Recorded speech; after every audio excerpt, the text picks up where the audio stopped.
So there's a rounding of the upper back, and then there's a hyperextension of your lower back, and your belly sort of hangs forward, and your head also moves forward. Those are usually indicative of an oral character structure. For example, one of the things that ends up happening that blocks the throat is the nasal passage. Mine is always troubled. Right. Took a session with her, and she had me do some breathing exercises, right? But then she had me do something really weird.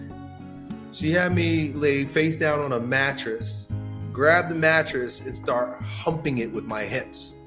Pull your hips back and sock it, like boom, boom, like slam your hips into the mattress. For how long? Within, I don't know, it felt like maybe 5 minutes. Yeah. All of a sudden.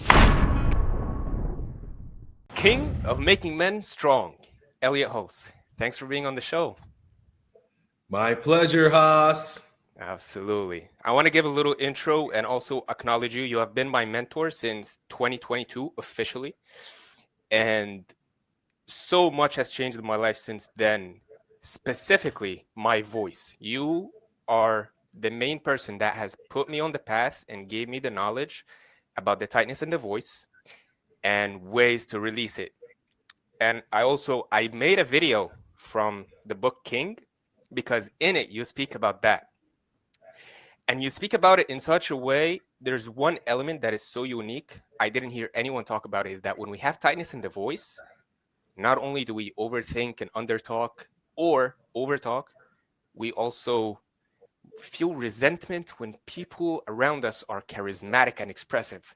And that hit me hard. I was like, man. So I want to acknowledge you for that and putting me on the path. And now it's my mission. I help people do the same. And I'm still improving every single day. So thank you. Amazing, brother. Yeah. God is great. Amazing. So for today's chat, I was thinking, this morning, I was like, how should we structure it? I was like, let me make a video of my posture and share it with Elliott. And then he would dive into my character structure and help the viewers understand a little bit using me as an example. Okay, we could do that. Nice. So check the link in the chat. Okay, so I'm clicking a link here. Yeah. Got you. So are we all familiar with character structure? Right? Like people watching this going to understand why by looking at your body, I can make an assessment as to your character. Let's give a brief for sure. I definitely know a little bit, or a little more than a little bit, because I took your course, but I want to dive deep and I'll probably have more questions, but you can give a brief to the audience as well. Okay.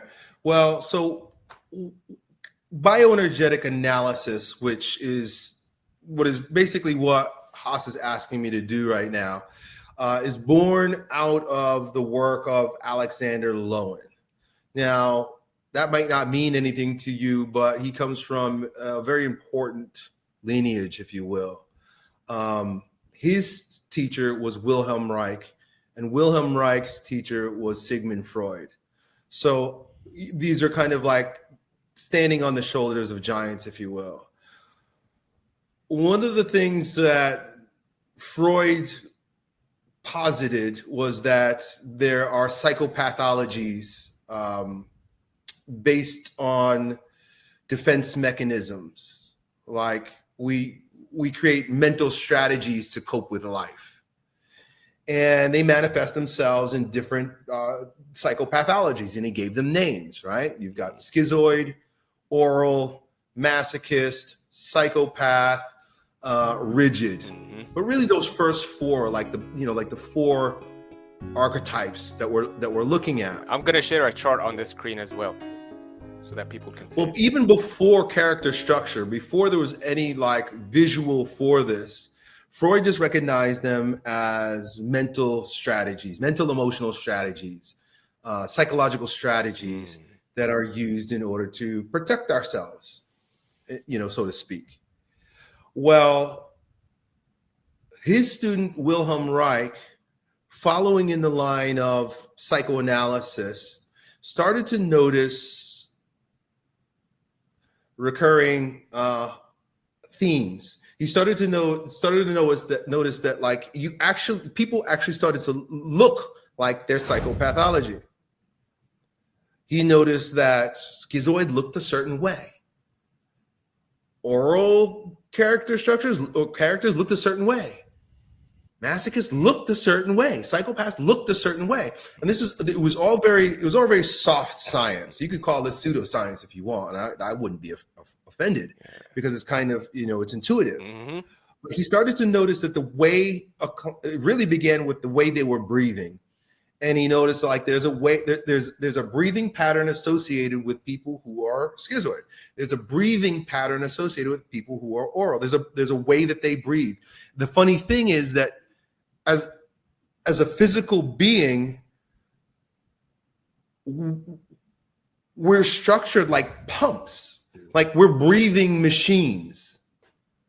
And so the way your body is, that your muscular armoring or tightness or looseness or weakness is all going to affect the way you breathe. Mm-hmm. And vice versa. The way you breathe is going to form your body. Right. It's almost like in the Bible when in Genesis, God breathed into the dust and made man. We're a little bit of breath and we're a little bit of man. We're a little bit of dirt. We're a little bit of dust. I mean, a little bit of breath and a little bit of dust.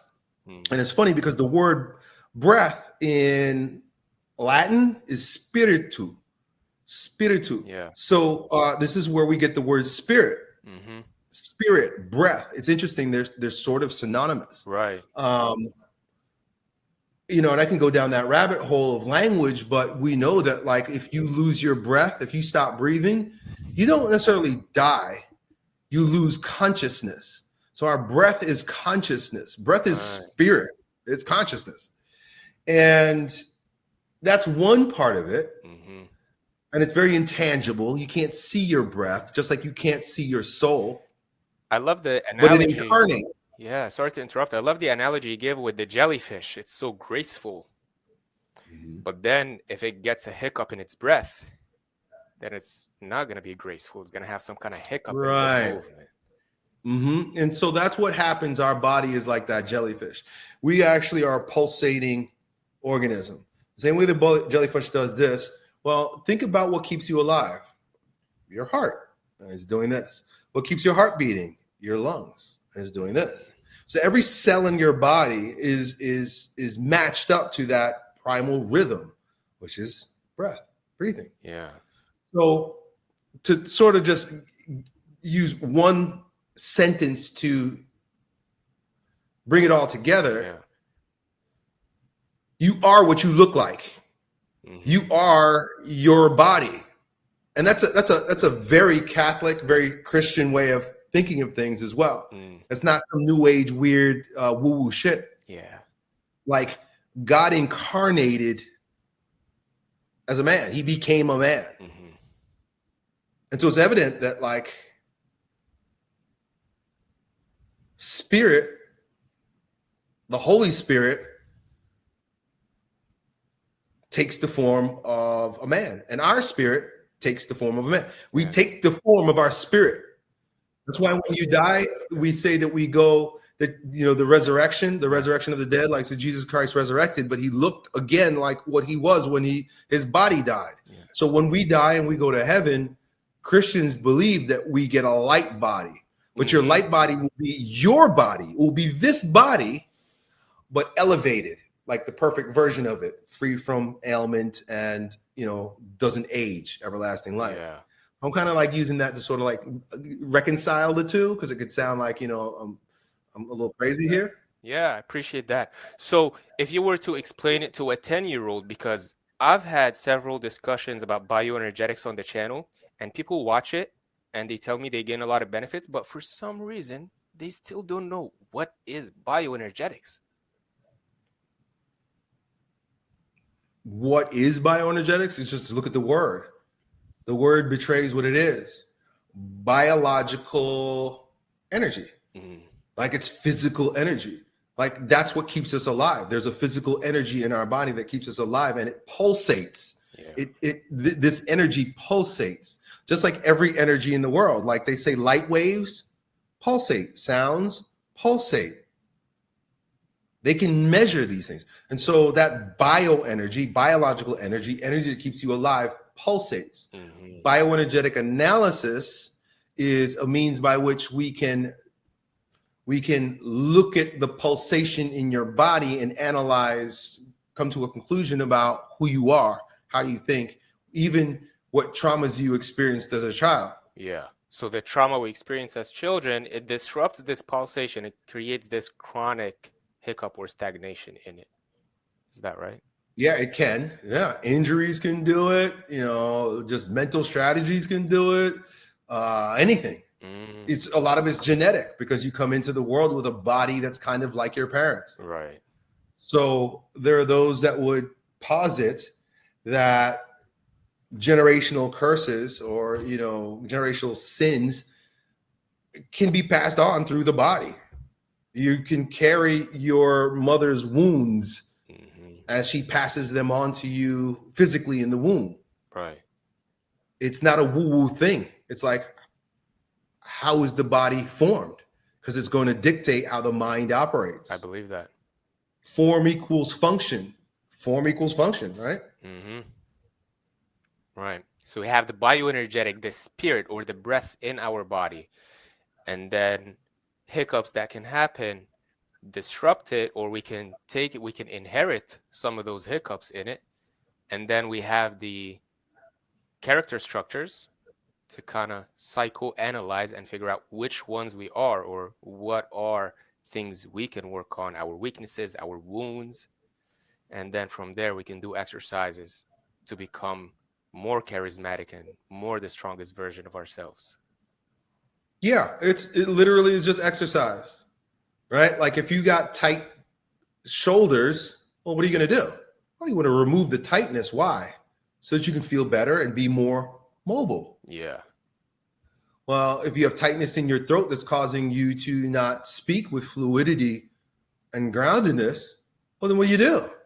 Well, you got to remove the tightness from that muscle. Right. And because we're both breath and flesh, yeah, it's breathing and movement. So if somebody says to you, well, I play soccer every Sunday, or I work out every day, and that gets me breathing, so does that mean I'm doing bioenergetics? In a way, yeah. Okay. In a way, you are. You're moving the energy in your body. But it's not transformative exercise. You're just moving in normal patterns. When you do therapeutic, transformative bioenergetic exercises, they're directed. Right? This could include massage. Yeah. It could include acupressure, like pushing on pressure points. Like, you know, if you got tight shoulders, somebody can get their thumbs in there and work with you. It could include foam rolling, you know, opening up the space in the spine. You know, these are not like playing soccer. Yeah. And not only that, these sort of stretches or manual therapy, they're only working on the flesh. They're only working on the dust. Yeah. But when you breathe into those, when you have open breathing, when you have free breathing while you're being worked on physically, now there's a bioenergetic shift. For example, I used to work with a structural energetic therapist, and he was like brutal. He would work on my legs and in my psoas and in my core. But the cool thing about working with him was that no matter how painful it was when he was working on me, I was able to dissipate the pain and because pain comes from resistance. Pain comes from resistance. And that's why we shout. So if somebody's like really leaning on your thigh and it's got a lot of tension and trigger points, and you try to bite down and bear the pain, it's going to hurt more because you're not allowing, you're resisting, you're not allowing the energy to flow. So he would work on me and I would just go,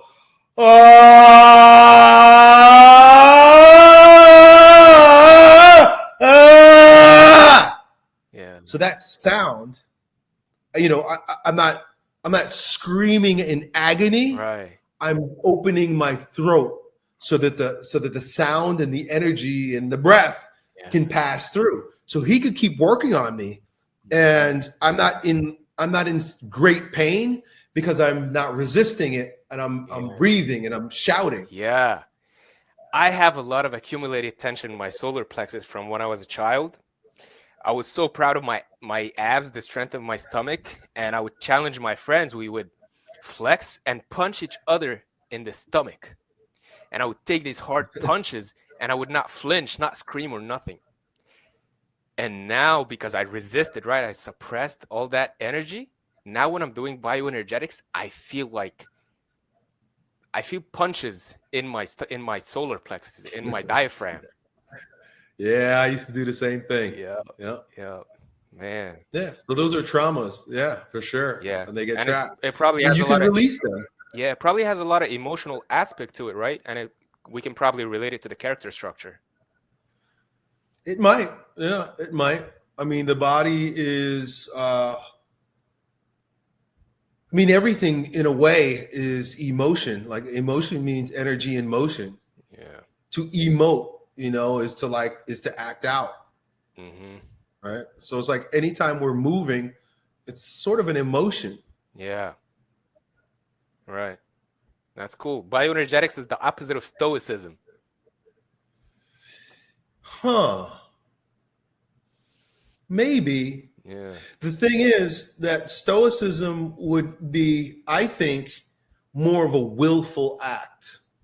Like I'm going to allow the pain, I'm going to allow the discomfort, I'm going to allow the thing that's bothering me to be there, but I'm just not going to react to it. And that's okay. But what ends up happening is you grow dead. You become dead. Yep. You don't feel anymore because you've trained yourself not to feel. Yep. Where bioenergetics is sort of a wave where it's like, no, you allow yourself to feel deeply so that you can actually relax and be stoic. Right. Mm-hmm. And be fully alive. That's the difference. Someone who's stoic, who's cut themselves off from feeling, they just deadened their bodies. That's it. You just deadened yourself. Mm-hmm. Someone who's actually still and in peace because of bioenergetics is fully alive, but relaxed. Yeah. That's so cool. I feel like that's how I grew up. I didn't read stoicism or study stoicism, but I grew up being stoic. That was my coping mechanism. Mm-hmm. Very rigid. And now as I'm working on myself, I'm becoming more flexible, more dynamic, and experiencing those deep emotions and relaxing and then being stoic without trying. Right. That's the key. You don't want to have to use your will to be stoic. Yeah. That's faking it. Yeah. You're not actually stoic. You're trying. Sweet. All right. Where should we go from there? Should we dive into my character structure? Yeah. So I'm looking at your picture right now and looking at your back. And then now you're looking to the side. So one of the things that we would immediately take notice of from your posture at the side is your anterior pelvic tilt and kyphosis. So there's a rounding of the upper back, and then there's a hyperextension of your lower back, and your belly sort of hangs forward, and your head also moves forward. Those are usually indicative of an oral character structure, which would make sense, given that the oral character is most of his issues are around here. That's why we call them oral. And it often comes from not being nourished at the mouth by the mother. So not getting what you need. So either, crying it out when you're in the crib and nobody comes to get you, so you reach out. Yeah. Or reaching with your mouth, because as a child, we don't reach with our arms just yet. They kind of flail and stuff. We reach with our mouth. Right. That's first reaching appendage. If you look at it, it's like root. The baby will sort of root. What it's looking for is the breast. Yeah. So there's oftentimes, and this is not always the case, but based on this soft science, the oral character structure is formed by not receiving the nourishment and support that it needed in that oral stage of development, usually from birth to about age 2.5, 3. Okay. The closing of your throat, which would probably also affect the breath, will also lead to the forward head posture. Yeah. And so a lot of times you got to ask yourself, is it a chicken or an egg? Do you have a forward head posture and an oral character structure because of the psychological, emotional, physical needs not being met? Yeah. Or is it because, who knows? Yeah. Maybe you just got bad posture. Yeah. And so you're not breathing. You know what I'm saying? Like, we don't know. Yeah. Could it be The fact that your throat was nourishment? closed, huh? Could the oral be overly nourished, or is it usually malnourished? Here's the interesting thing, and this is why it's all sort of weird. The oral character structure oftentimes, well, it begins with not getting what it perceives it needs, because perception is reality. So what ends up happening is they usually grow up feeling entitled. Yeah. And that entitled attitude will often get them what they want, but they'll never feel satisfied. So like I'm entitled to certain things, but even when I get it, I'm still sort of indignant. Yeah. Because it actually doesn't fulfill the deep need. Yeah. Up to that point, I didn't think I was oral at all, but maybe I'll think about it. Maybe there are elements there of entitlement, or Yeah, maybe or maybe not. Some other aspects of the oral is that they're usually very friendly, and you're usually very they want to keep the peace. They're not like psychopaths who are willing to go to war. And they're not like masochists that will just want to beat themselves up. They're usually very friendly, fun-loving people. Get along with others, and a lot of times they shine. They like to be seen. Like, I see you got your guitar back there. They're usually into like some sort of music or art or fashion or things that are pop culture. It's just a part of the structure. Yeah.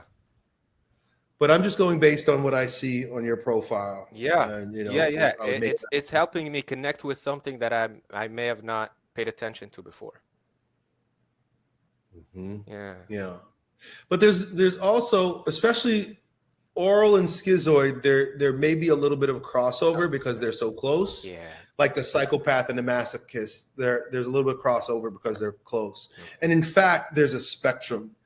And on the far end of the spectrum, to the left side in this model, is fear. Yeah. And on the far right side, there's anger. Uh-huh. So the oral and the schizoid are more of what you would call fear types. Yeah.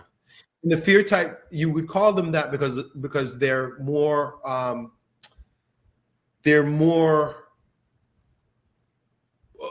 their breath is more out. Yeah. When someone becomes afraid, right? Yeah. Like shock will just, like, the breath comes out of you. Yeah. Where so there's sort of a languishing, like fear, frozen. Yeah.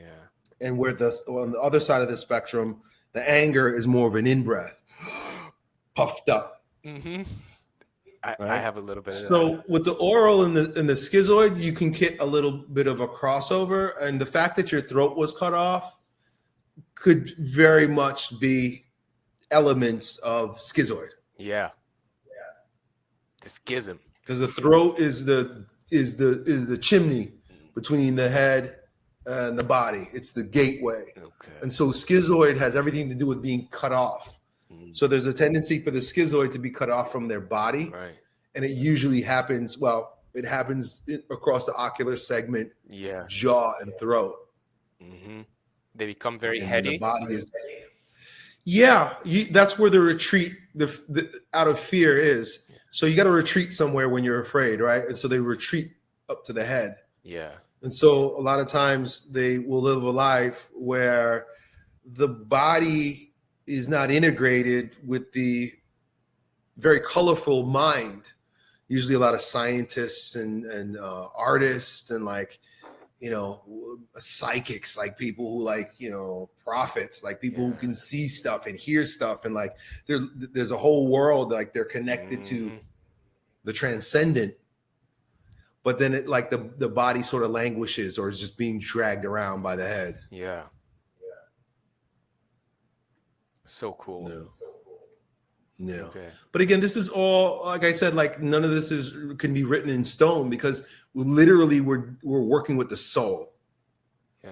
So Freud his goal was to medicalize psychology or you know, psychology and psychotherapy. But before Freud, these were all things that were dealt with by the church. Mm-hmm. These are spiritual matters. Freud tried to bridge the gap, and I don't know if it was good or not. Like, there's some good things that come out of it, but it also, you know, it caused a lot of problems, in my opinion. Yeah. But I see what he was trying to do, and I know what he's trying to do. He's trying to like make the soul into a science, like the science of the soul. It's really what psychotherapy is. Mm-hmm. Psychotherapy, psychoanalysis, psychology is like the science of the soul. Yeah. And when you're dealing with the soul, nothing's concrete. Mm-hmm. Yes, I believe.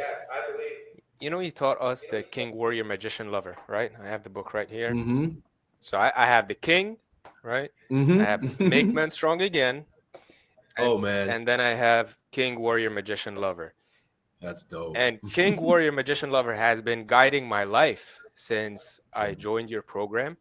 And I believe that within the king, there is king, warrior, magician, lover. Within the lover, there is king, warrior, magician, lover. Within the magician, there's king, warrior, magician, lover. Within the warrior, there's king, warrior, magician, lover. And the reason why I say that, because that's the only way I found to address how flexible it is or how fuzzy it is. Mm-hmm. Yeah. Yeah. I can see that. Yeah. I've always, since I've learned it, I thought of myself as heavily magician and warrior. And I was ignoring the king and lover aspect. And for the last 2-3 years, I've been working diligently on evolving the lover aspect and the king aspect, my intuition, my emotions, feeling a lot of emotions. Mm-hmm. Yeah. We are, well, King, Warrior, Magician, Lover comes from Robert Moore, who was a student of Carl Jung. And Carl Jung, just like Freud, except he took it to, you know, it's so funny because if you put Freud in the middle, you got Whilhem Reich, who dealt with the body. And you got Carl Jung that dealt with the soul, spirit. And what Carl Jung tried to do was map the psyche. Like he truly was like the scientist of the soul. And he proposed that the psyche is actually quadrated, which would make perfect sense that it's a cross and that there are 4 quadrants. Right. Because really there's only 4 modes of operation for a man. And 4 seasons of the year. Yeah, right. It makes perfect sense. We're quadrated. We can think, we can feel, we can do, and we can be. Right. And that's it. Like, what else is there? Thinking, feeling, being, doing. And so King, Warrior, Magician, Lover is just a way to sort of superimpose mythical language on thinking, magician, feeling, lover, doing, warrior, and being, king. So it's not that we are one of any of them. We're all of them. The fully self-actualized man is all 4. Right. But based on, you know, our predisposition, we lean one way or another. Yeah. If we link that to the Myers-Briggs personality test, I know you're ENFP. Right. I haven't taken that test in like decades, but like, last time I did, that's what I was. Yeah. And I happen to be, sometimes I get ISFJ and sometimes I get ISTJ, but most of the time I get ISTJ. And what I realized is that my closest friends, I attract a lot of ENFPs. And what I realized was ENFP and ISTJ are the exact opposite in everything. So if you value variety first I value variety last. And if you value practicality last, I value practicality first. Yeah, interesting. Yeah, it's really interesting. And it helped me understand myself, because in the beginning of your course, I think King Leadership or King Transformation, know thyself, take all these self-assessments. As I Yeah. dove into it, I started to learn about myself. Oh, I'm this way because of this. And okay, I don't need to change that way, but maybe I can improve on this weakness of mine, so to speak. But not only did I understand myself better, I started to understand people around me better. It's like, Yeah. instead of, like, I would notice a member of my family prioritizing something that I don't prioritize, and initially I would take offense, like, why aren't they considering my perspective? And after studying that, I was like, oh, that makes total sense, because they value the opposite, or they value something else first. But at the end of the Right. day, we all value the same things. It's just different Mhm. organization. Yes, sir. Yeah. Nice. I love that. Is there anything else to glean from my posture, or is it more like it's the hips? So what can I do about the hip stuff? I know I have tightness in my low back for sure. Or what bioenergetics maybe we can exercise together if we have some time, and people can follow along if they resonate. Yeah, let me look. Good. And then I'm just looking at you straight on. Okay. Yeah, there's sort of a shift. You sort of have a shift to your right side, and your head is slightly displaced. And these are all just biomechanical things that I'm That's from childhood too. looking at, maybe injuries. Yeah. I had injuries in my So, left knee, and that's pretty much it. But this shift, like, since I was a child, as far as I can remember, my right shoulder was lower than the left shoulder. Yeah, sometimes they're even when I'm really yeah, taking care of myself. yeah. So, bioenergetics is biology and energetics, right? It's recognizing that we're a body and we're a soul, right? That we are tangible and there's an intangible part of us, that we're both, that we're breath and we're dust.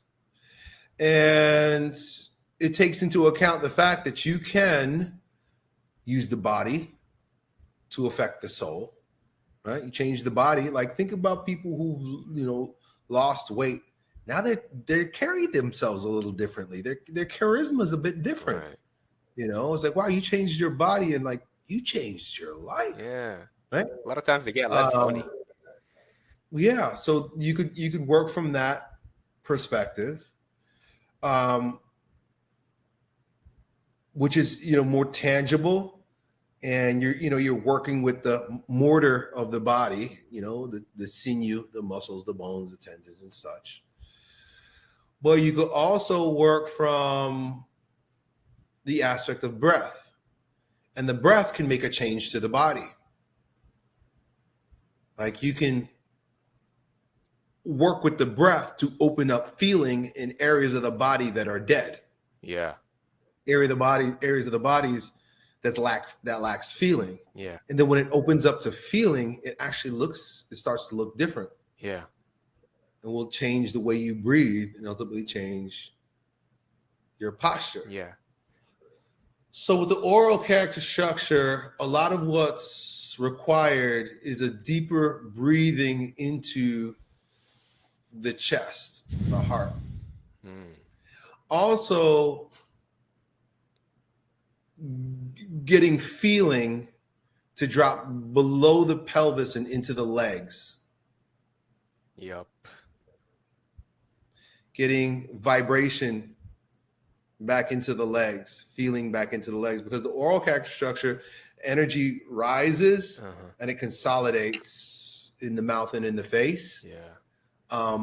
But the belly and the pelvis and the legs tend to be a little bit empty. And same thing with the heart. Absolutely. I try every single day to bring energy there and do some bioenergetic exercises there that target that. Do a lot of shaking. Yeah. Uh-huh. Yeah. Yeah, that's all very helpful. It's just about bringing back aliveness to the parts of the body that have been cut off. Yeah. Are there certain emotions that can guide me? If I tap into this emotion, it can create a better release, or not necessarily? So there's the temptation to chase emotion because it feels good, and it can be a release. But I see it more fruitful to give it to the breathing, allow the breathing to do the healing, and whatever comes up, let it come up. Yeah. Just be Right? Like open to instead of emotion. trying to chase an emotion, see what emotion arises. Okay.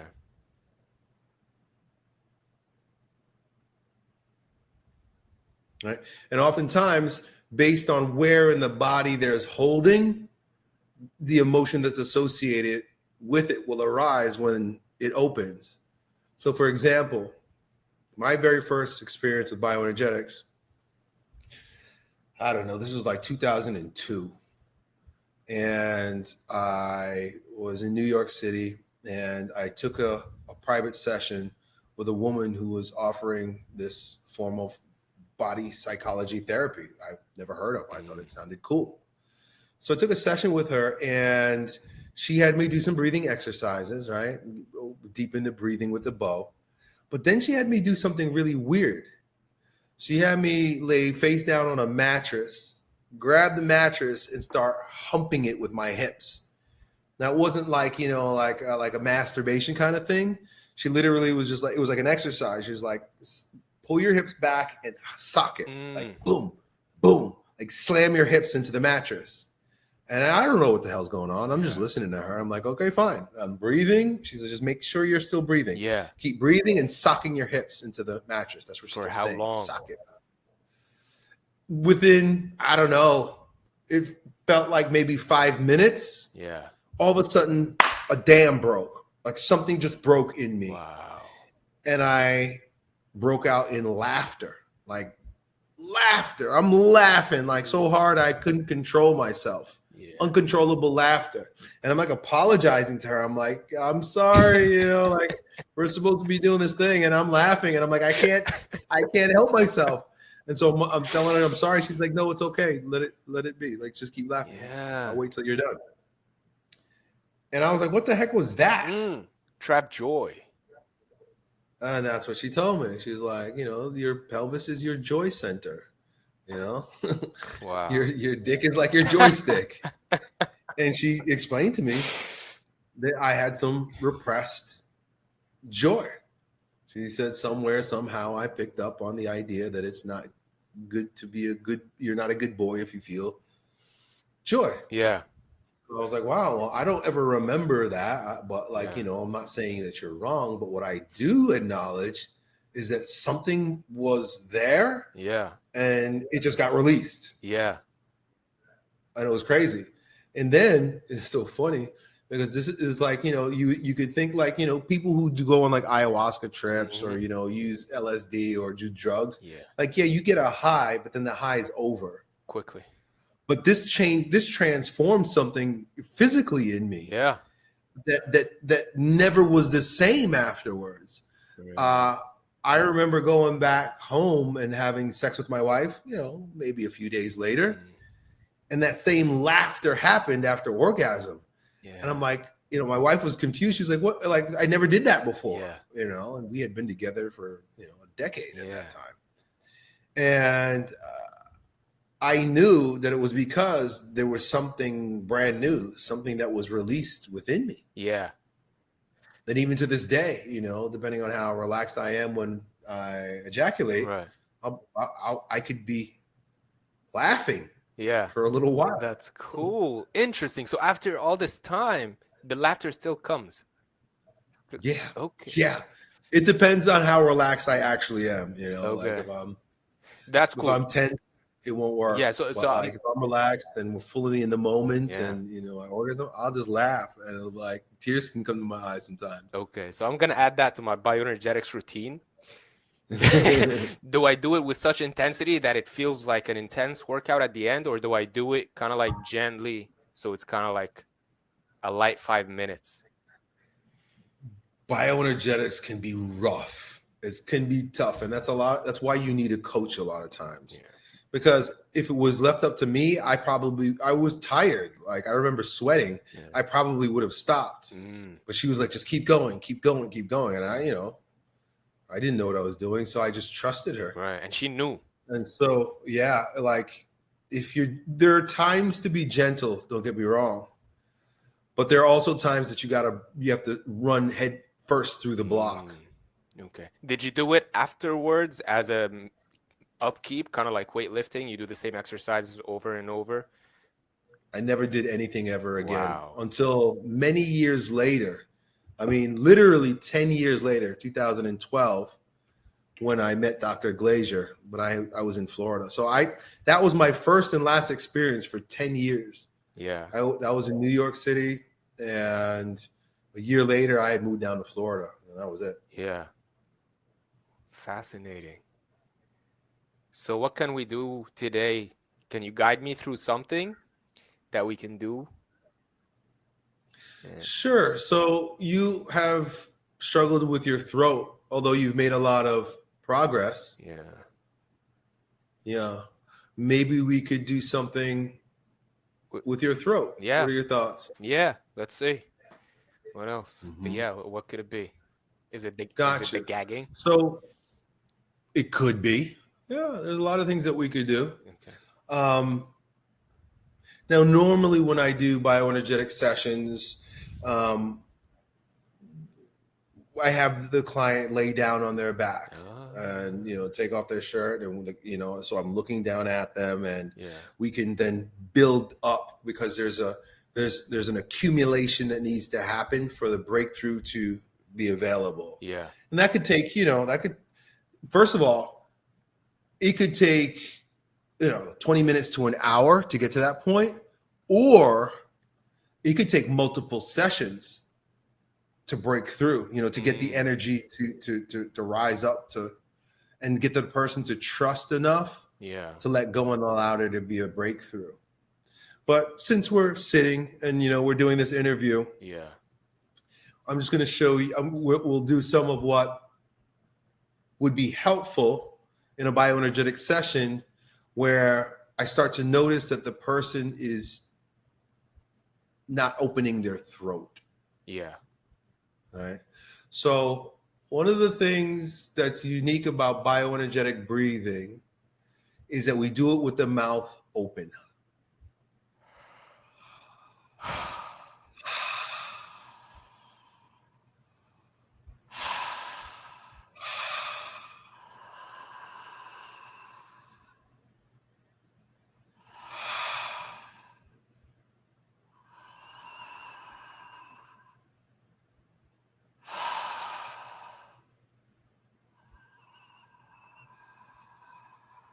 And we're listening. And so I'm listening. And as you're breathing, I'm listening. And one of the things I can hear is a little wheezing. Yeah, a little wheezing.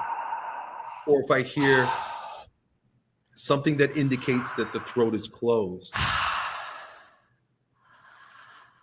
So one of the things that can help open the throat a little bit more in order to deepen the breath when the throat is closed is to stick out the tongue. And immediately you might feel a bit more opening. Good.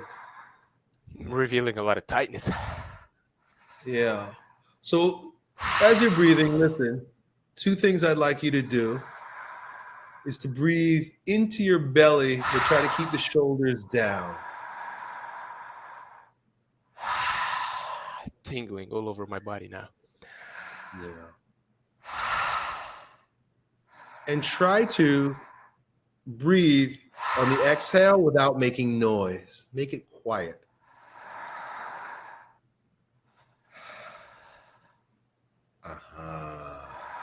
And so that shifts things a little bit. Right? Because when the noise is there, it means that there's friction. right? But when there's no sound, it's like there's nothing in the way. I'm lightheaded. Go ahead, take a break. Take a break. Okay. Take a break. Yeah. So just for example, we're just doing this for example.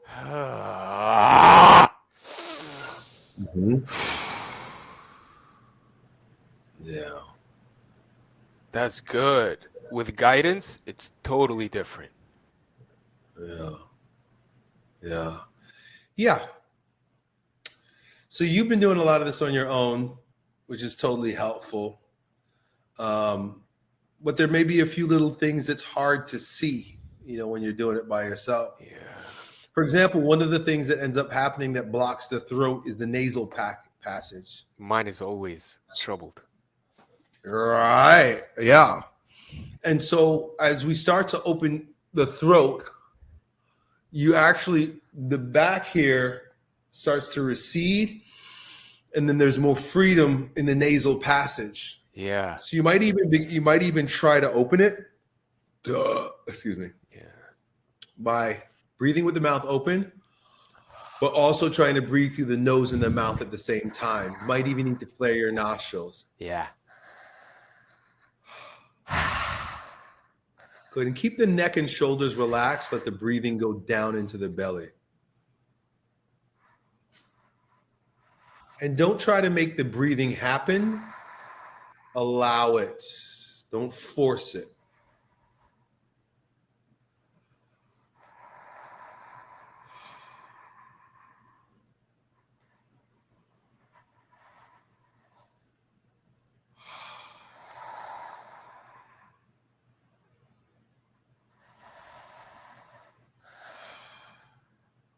Yeah, let it be gentle. Yeah, let it be more relaxed.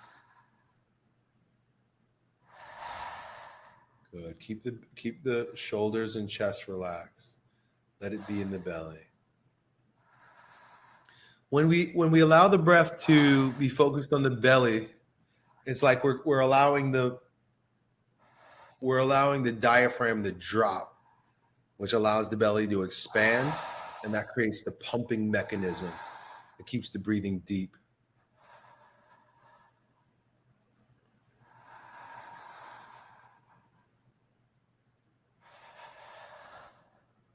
Yeah, that kind of breathing right there.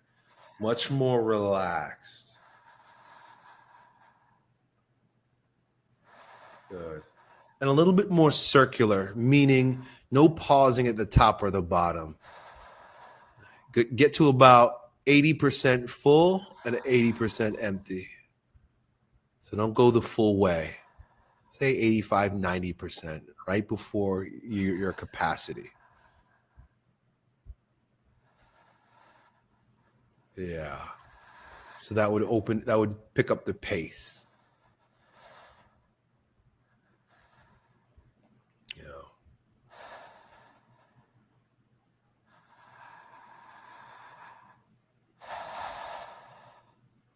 Yeah.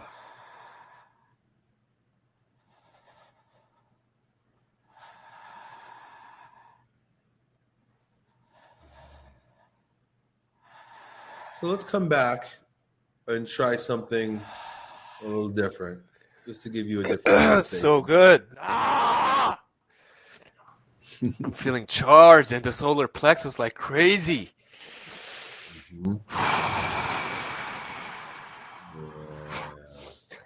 Yeah. My tongue was starting to look purple. I wasn't looking at myself. I was trying to just be and feel.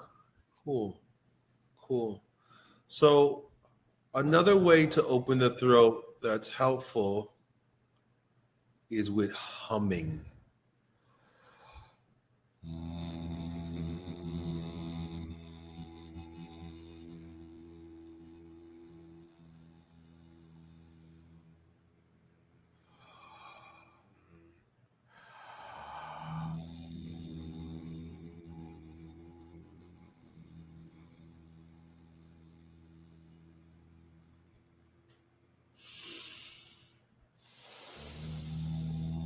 When I'm humming, when we hum, I like to imagine that you're yawning, right? Like when you yawn, you create sort of a ball, a opening in the throat, right? So just pretending we're yawning for a second. What happens when we yawn? Something opens up in the throat, like there's a big opening. So if we get into that, I like to call it the yawn ball. The yawn ball in the back of your throat. If you open up that yawn ball, and when you're humming, you just hum into the ball. So I even open my mouth, but I keep my lips closed. So my teeth are open, but my lips are closed so that I can have a bigger yawn in the back of my throat.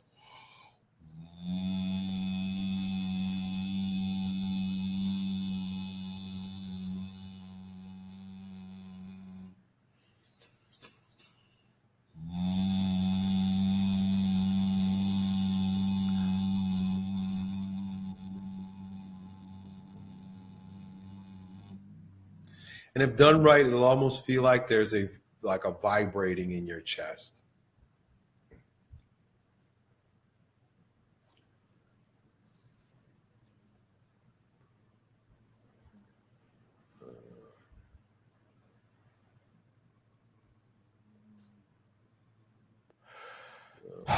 Yeah, I feel a lot of vibration in the back of the throat and deeper in the neck. Slightly in the chest.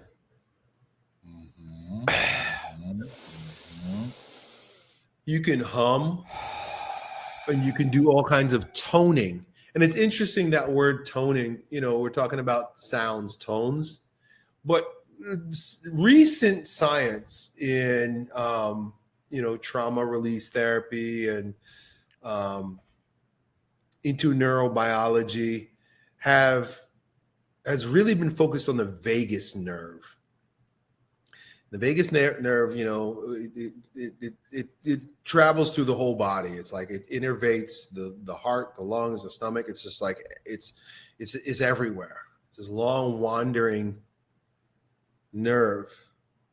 And a lot of our anxiety, a lot of our anxiousness, a lot of our bad feelings in our body come from a dysregulated vagus nerve. And they've discovered that the vagus nerve can be toned, can become more regulated with toning. So making sounds, right? Do,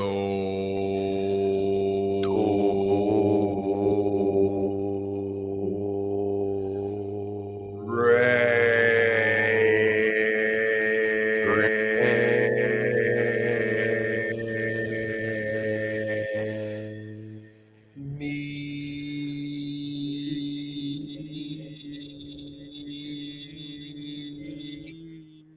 see?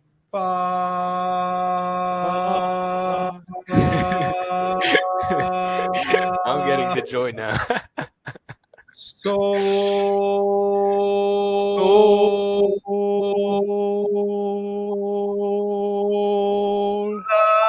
See? La, ti.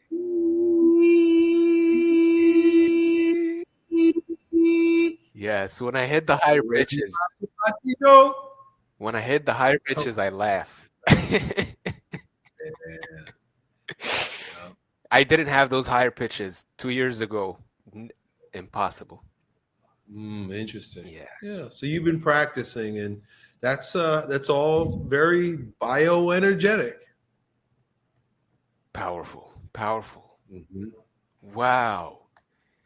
Man, I wish I had this guidance session a while ago. Yeah. Because on my own, once I feel tension in the throat, like I'll go, once I feel tension, I'm like, okay, that's enough for today. And then I'll go the next day. But just sticking with it a little bit more with guidance, holding space, keeping things grounded. I feel the emotion just fuming in my body. I'm not looking for it. It's just rising. Yeah, it's a little different when you're sitting also. It's harder to be grounded because we're sort of cut off at our pelvis. But if you try the same exercise while laying down and really focus on the belly, instead of the emotion rising to be discharged right away, it can actually be more circulated down below, where it picks up more potency and more meaning, Yeah. as opposed to it just being, when it's all up here, it just wants to be discharged.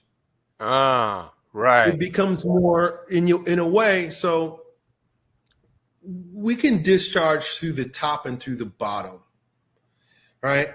And we discharge through the top through the mouth, right? The eyes, right? This is a, like, it lets off steam. Psst. You could let things out here, Yeah. shouting. But we also discharge in our pelvis, in our sexual organs. There's sexual discharge, and even using the bathroom in a way. But sexual discharge is more potent, and when we allow the energy to circulate rather than trying to split it off right away, it draws up sexual energy, not in a horny way, but in the life-giving way that sexual energy actually operates. Right. It's not about, getting a boner and needing to blow your load. Right. It's about the life force that it literally resides in you, down in your sexual organs. We know this is true because, like, you give life when you ejaculate, like that. It's your seed. Yeah. So there's a sexual energy that's there that can be circulated, that can flood your whole body. Yeah. It can be raised up and give you more vitality, more energy, more charisma, more life. Right. That's powerful. Yep. Nice. Wow. That's powerful stuff, Elliott.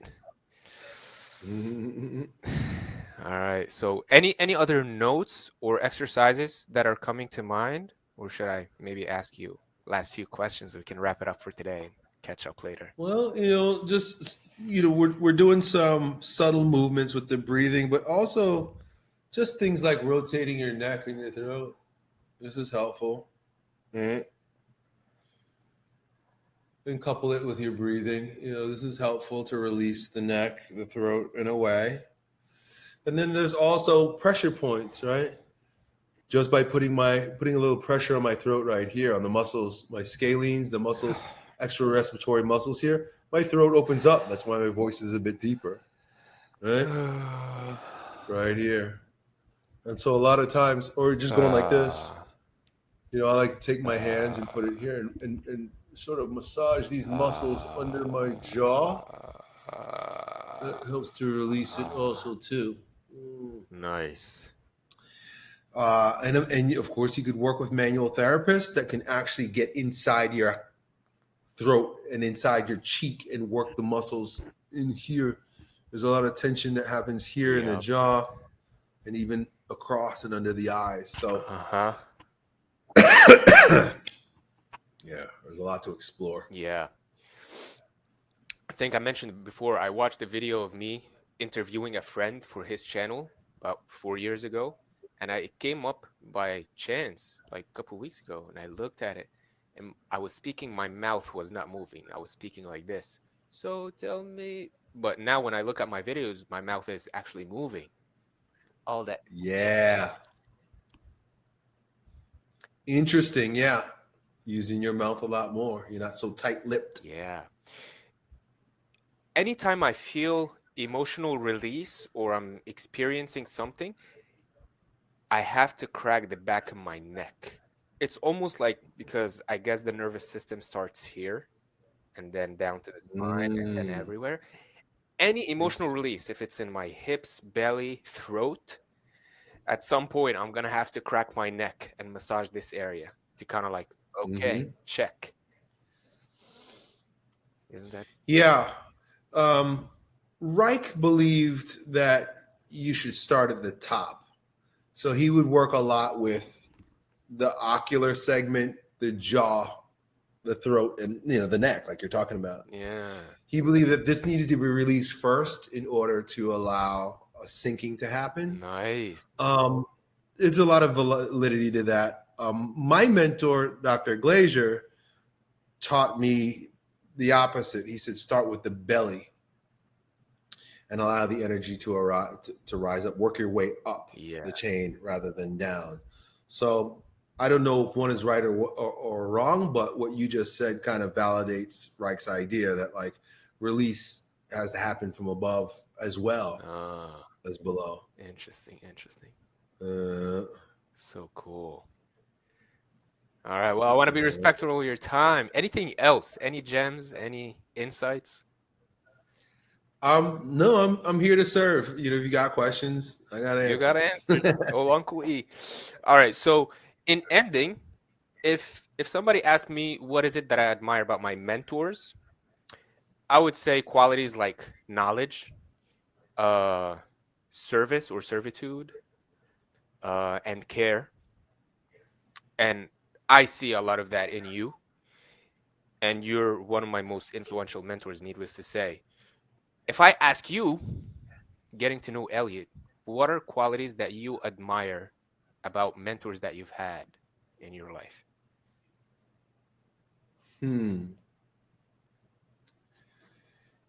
Presence. Presence is really the most important thing because I've had very knowledgeable mentors that weren't very present. They were more wrapped up in their knowledge, just spitting, just talking. Yeah. And although it's like great to get all that information isn't necessarily transformative. But then I've had mentors that didn't say so much. And in our sessions, they were present, like listening, asking good questions, and sensing where the right places to touch. Yeah. Right? Rather than coming with their knowledge and their ego and their ideas, they're present to see what's available. Yes. And track and move with that. Right. And that I've appreciated that a lot more. That is so It's cool. not about performance, it's about presence. It's kind of like sniper versus rifle. Yeah. Nice. I like that a lot. So in the book Make Men Strong Again, you end it with a story about a rabbi. I don't know if you remember it, but if you do, I would like for you to end with it because it's really cool. Oh, well, I'm gonna paraphrase the story, but essentially there's a wise man, right, living in a village, and everybody knows him and goes to him for wisdom and knowledge, and and everybody loved him. And he goes up to the mountain to speak with God down, and he's freaked out. And then people wonder what is his name, and worried because it's like, yo, Zeus, you're a perfect dude. Like, God must have loved you. Like, why are you looking all freaked out? Why are you looking scared? What did God say to you? And his answer was, God wasn't totally satisfied with me. And the reason why is because God asked him, Zeusa, why weren't you being Zeusa? Why didn't you just be Zeusa? Why were you trying to be a good boy? Why are you trying to please everybody? Why are you trying to do what you think is right? Why didn't you just be what I made you to be? Like, why didn't you just allow yourself to be Zeusa? And I guess like the moral of the story is that like we can come up with all kinds of conceptions as to what it is that we're supposed to do or who we're supposed to be. And, a lot of times it's just an ego trip when God really made you and me to be what he wants us to be. Not what the world wants us to be, our ego wants to be. Yeah. And so I think at the end of the day or at the end of our life, God's going to say like, yo, I had a perfect blueprint for you, dude. What did you do? You were following a bunch of rules, or were you being who I made you to be. That goes deep. Yeah. Yeah, very cool. All right. So I want to say for everyone watching, I'm probably going to hire Elliott for some bioenergetic session in some time. And if somebody's watching and is inspired and resonates with what's happening, definitely give it a go. I don't know how long Ellie's going to be doing one-on-one coaching sessions, right? And what else? What else? Anything else you want people to go to? Get the book, Make Men Strong Again, the book King, the 4 layers of strength, any of your current programs or services that you're offering that can help people shed the layers. I mean, if you like, if we like what we're talking about and you're interested in doing a bioenergetic session, just go to my website, elliottholse.com. You could hire me for a session, or you could even come to my house and we could spend half a day together and really dig deep and get some real work done. But it's up to you. Love it. Become like, learn from the lesson from the rabbi, unshed the layers that have been piled on by society so they can become ourselves. I can become Hoss, become Elliott, become you. That's right. Amazing. Elliott, thank you so much for your time, for sharing the love and the knowledge and the care. And it's not going to be the last conversation, I bet. I appreciate you, man. This was cool. Thank you for inviting me on. Absolutely.